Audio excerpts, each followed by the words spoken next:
On en vient à présent à cette découverte étonnante des chercheurs de l'Université de Genève.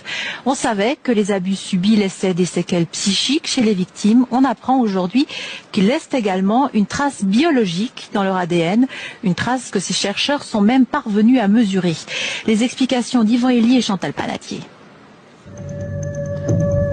Maltraitance, viol, autant de traumatismes qui laissent des traces, et pas seulement psychiques.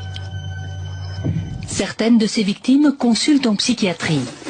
Elles ont accepté de donner leur sang pour analyse.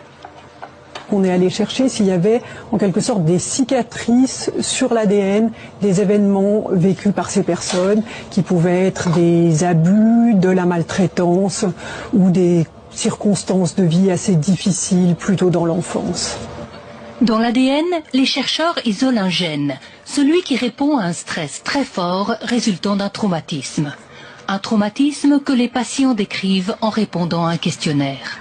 Ce qui est incroyable, c'est qu'au niveau de l'ADN extrait du sang des patients, on a trouvé que proportionnellement à ce qu'ils avaient subi, on trouvait des modifications chimiques de leur ADN. Donc vraiment que cette cicatrice était mesurable. Le traumatisme s'inscrit donc dans notre génome. Et sa trace survit à chaque division cellulaire. Chez les humains comme chez les souris, elle se transmet jusqu'à 3 générations au moins. Très récemment, on a eu cette situation, grand-mère, mère-fille. La grand-mère a un mari qui avait la fille, et de là est issue une petite fille, donc le produit de l'inceste.